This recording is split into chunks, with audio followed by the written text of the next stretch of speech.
Disclaimer: all images/clips are owned by their respectful owners, companies, or studios. The following video is for the purpose of entertainment and should not be taken in any offensive manner. Fair use of disclaimer. Copyright disclaimer under Section 107 of the Copyright Act 1976. Allowance is made for fair use for purposes such as criticism, comment, news reporting, teaching, scholarship, education, and research. Whipping all this double bitty chopper. We fuck all you bitches at the trapper. I can't trust you, I can't give you real address. I can't trust you, I can't give you real address. They don't mean that be like Jerry Stacker. I might fall in love with my trapper. Hey viewers, it's your boy Bizcord. Today we're gonna be doing a simple anime discussion. It's gonna be a two-part video. It won't be too long. Part 1 is gonna be the overall discussion of the series in my opinion. Part 2 will be about theories on this series. I'm honestly looking forward to it because fan theories are my favorite in any kind of video. The anime in today's discussion is a personal favorite, and that is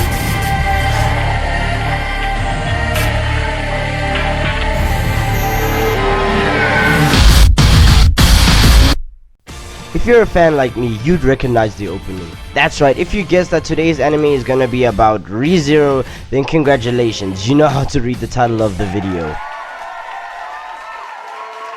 But seriously though, today's discussion will be about In Another World from Zero. ReZero? Gold Experience Requiem? All jokes aside, real life in a different world from Zero is an anime most people don't pay attention to despite how awesome it is. It has such a unique plot which makes it stand out compared to its isekai competitors. Here's a recap on the series, pun intended. I'm going to be going a little fast, so stick with me. Natsuki Subaru, an 18-year-old boy with nothing to brag about in his life, has a shot and suddenly gets isekai'd without explanation. He believes he is the main character, and this eventually leads him to Amelia, who he believes is supposed to be the heroine of his isekai story. Upon meeting Amelia, the half-elf who saved him from a trio of thieves, out of caution, Amelia lies and tells Subaru that her name is Satala. We later on find out that she is using a false name and that this name is like the Voldemort of the show. As we progress through the series, we find out that Subaru is able to respawn to a checkpoint after his death, although this is not of his control, but in fact is caused by Satala's curse, which is considered to be loved by the witch's cult. Time and time again, Subaru constantly respawns, and this causes a development of PTSD. We later on find out that he cannot expose due to Satala's curse, creating a lock of fear which gives Subaru a paining feeling and halts his speech. Although this does not affect how Subaru behaves around everyone around, as we see when watching the series, he always interacts with everyone in a passive manner to hide his PTSD. But his PTSD appears whenever the witch cult appears. This shows when he has moments of humane displays of emotion because he feels an unbearable weight on his shoulders. But just like a person who's bipolar, he has his moments where he snaps and he behaves like a completely different person. With the recap being over, it's time to jump into the discussion and my overall opinion on the series as a whole and its future. I honestly believe this was an amazing anime that deserves more than it got. The journey Subaru went through was touching and one that made us feel different and yet the same from the main character. Reason why I say this is because of the choices that Subaru makes in multiple scenarios. I honestly believe I would have made different choices or different decisions to Subaru. For example, my choice in waifu. I mean, come on, I understand there's a reason to love Amelia, but I honestly prefer Rem. For Rem lovers, I suspect you'll be calling me generic because I prefer Rem just like the majority of the ReZero fan base, but I have my personal dislikes for Amelia. As I stated before, we all have our similarities and differences to Subaru, and with that in mind, I struggle to see why Subaru continues to die countless times for Amelia. Most people I communicate with will call it love, and I respect that, but I'm pretty sure most of us are aware of a toxic one-sided relationship. Subaru unawareingly experiences that, and that's really what upsets me. I was truly happy during the last scenes of season 1 when they finally got off to a semi-neutral relationship, but before that, when he rejected Rem, I was like, bro, what the witch field? Every part of me was angry. I kept on thinking, you what, mate? Regardless, the anime was really beautiful sometimes and twisted other times. It was the perfect blend that one would need in an anime, like the perfect made glass of Kool-Aid. And with the season 2 trailer that was released, the hype has not faded. I was so excited when seeing the trailer, but I couldn't help but laugh at the meme that said Subaru was isekai'd into a Windows XP home screen. After seeing the trailer, I just couldn't stop laughing at what my mind was thinking about near the end, so I made a video and turned it into reality. It would be best if I just showed you the cringe that happens in my head. I honestly had fun making it, so yeah.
ほう、向かってくるのか。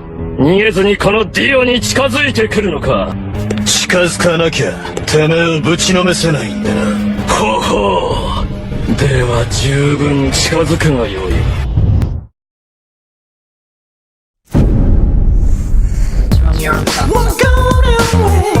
I honestly enjoyed making that, and I hope you enjoyed watching the nonsense in my head. Now onto the diagnosis of the season 2 trailer to see what we can expect in the coming future. Credit to the animation company that makes amazing anime.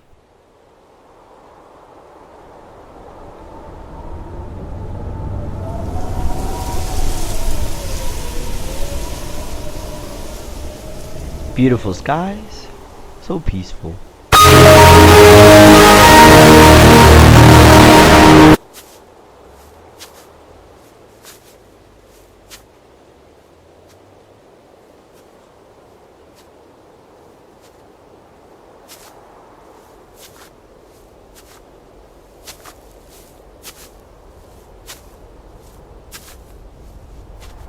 A sword only used by the witches cult indicating a battle had occurred.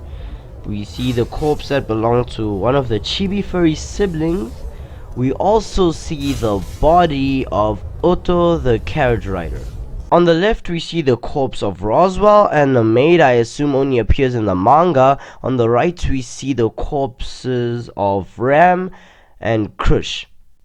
Here we only see the corpse of Beatrice, guardian of Roswell's secret library.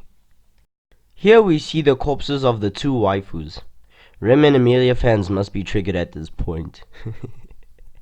LOL. Here is just the bodies of those who lived in the village by Roswell's mansion. Props to whoever lined up all the corpses. Subaru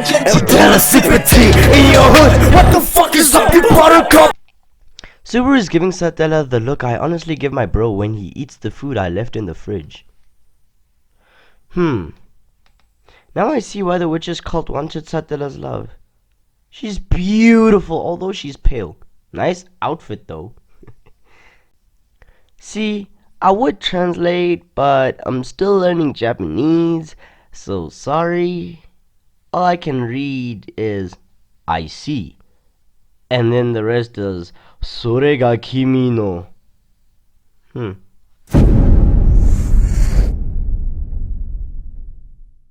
After watching that trailer with you guys, I can just say, Holy shit. There are a few things that really got me at first, like everyone's dead. Satella, the witch's cult, or whoever killed everyone. Didn't even go Thanos. Straight up, everyone is dead. Not exactly. In part 2 of this video, I'll be talking more in depth about the trailer. For now, just gotta say the trailer adds a ridiculous amount of suspense, which to me means more hype.